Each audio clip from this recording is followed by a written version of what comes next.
नमस्कार दोस्तों, आज हम लोग बिहार बोर्ड एग्जाम के लिए वर्ग 7 के विज्ञान विषय के 1 से 5 अध्याय तक के महत्वपूर्ण प्रश्नों का मॉडल पेपर को हल करेंगे। तो देखिए यहाँ पर हमारा मॉडल पेपर है, जिसमें हमारा पहला नंबर कह रहा है कि निम्न प्रश्नों का उत्तर दीजिए, जिसमें प्रत्येक प्रश्न 4 नंबर के होंगे और 20 नंबर का है प्रश्न। पहला है कि ऊष्मा चालक और ऊष्मारोधी में अंतर स्पष्ट करें। हमें बताना है कि ऊष्मा चालक और ऊष्मारोधी क्या है। तो जब कोई पदार्थ से ऊष्मा का स्थानांतर एक सिरे से दूसरे सिरे तक जाता है तो उसे ऊष्मा चालक कहते हैं। जैसे लोहा, चांदी, तांबा इत्यादि ऊष्मा चालक है। जब कोई पदार्थ से ऊष्मा का स्थानांतर नहीं होता है तो उसे ऊष्मारोधी कहते हैं। जैसे लकड़ी, प्लास्टिक इत्यादि ऊष्मारोधी है। आप सब समझ गए, ये परीक्षा में आने वाला प्रश्न है।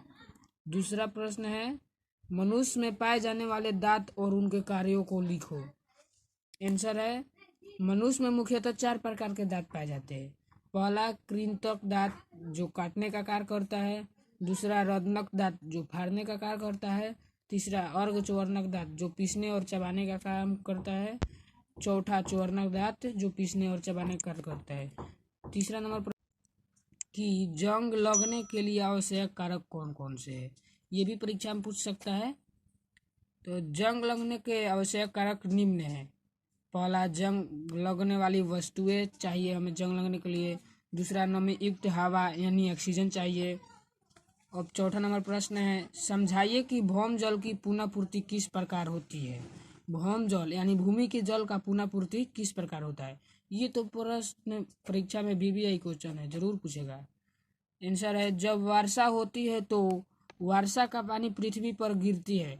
जल पृथ्वी पर बने गड्ढे, तालाबों इत्यादि में जमा होता है और धीरे धीरे रिसकर पृथ्वी के नीचे रिक्त स्थानों में जमा होता है। भूमि के अंदर जल के रिसाव को अंतःस्वेदन कहते हैं।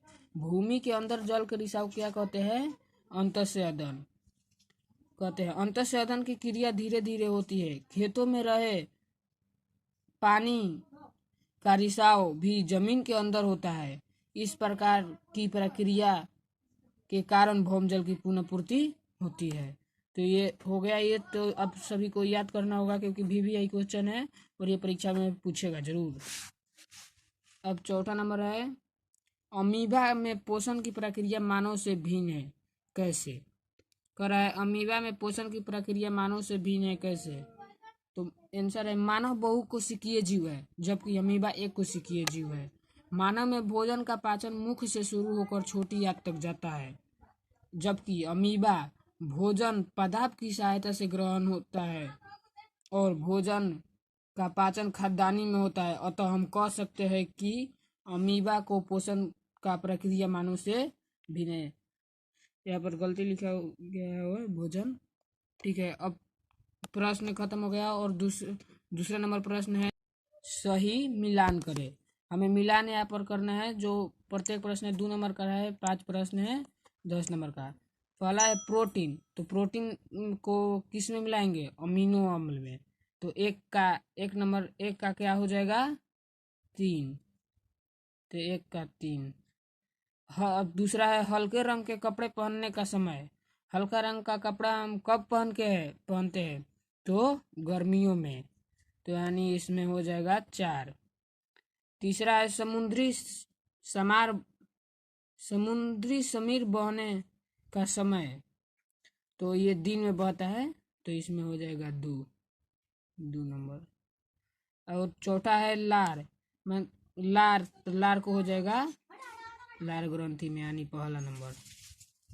और तीसरा 5वां है वासा का हो जाएगा वासा अम्ल या ग्लिसरॉल, यानी इसमें चौथा है ना, चौथा। तो हो गया। तीसरा नंबर का रहा है, सत्य असत्य कथनों को चिन्हित कीजिए। हमें बताना है कि सत्य कौन है और असत्य कौन है। तो ए नंबर का रहा है, छोटी आंत में श्लेष्मक स्रावित होता है। छोटी आंत में श्लेष्मक नहीं स्रावित होता है, इसमें असत्य हो जाएगा, क्योंकि आमाशय में श्लेष्मक स्रावित होता है। जो मिलान करना है वो जरूर परीक्षा में पूछेगा अवश्य। किसी भी जिला का हो। बी नंबर है वर्षा जल का चरम स्रोत है, ये सत्य है। तीसरा है जल की कमी की सहायता का सामना केवल ग्रामीण क्षेत्रों के निवासी करते हैं, ये गलत है। सभी क्षेत्र के निवासी जल का सामना करते हैं कमी की। प्रोटीन का पाचन मुख से आरंभ हो जाता है, यस ये सही है, सत। और ई नंबर है चाल का मूल मात्रक किलोमीटर प्रति घंटा है, हाँ यस ये भी सत्य है। अब है खाली जगहों को मिलान करें, इसमें 5 प्रश्न होंगे, 2-2 नंबर का और 10 नंबर। पहला है कि जल की 3 अवस्थाएं डैश डैश और डैश है, और इसमें भरा जाएगा ठोस, इसमें द्रव और इसमें गैस। दूसरा है सूक्ष्म जीवों द्वारा मृत पादपों पर क्रिया से डैश बनता है, क्या बनता है, ह्यूमस। तीसरा नंबर डैश गैस सुलगती हुई दिया सलाई के जलने में मदद करती है, कौन सी गैस है, ऑक्सीजन। और फिर चौथा है मानव शरीर की सबसे बड़ी ग्रंथि क्या है, तो यह है यकृत। अब मानव शरीर में पाए जाने वाला कठोरतम पदार्थ है, सबसे कठोर पदार्थ कौन है मानव शरीर में पाए जाने वाला, दांत के ऊपरी परत यानी इनेमल। ये प्रश्न पूछेगा जरूर, इम्पोर्टेंट, ये भी सभी प्रश्न इम्पोर्टेंट ही है, मैंने छाट कर लिया हूँ। मनुष्य में भोजन का पाचन डैश से शुरू होकर डैश में पूरा हो जाता है, तो मुख से शुरू होकर छोटी आंत। तो complete two science paper part 1 to 5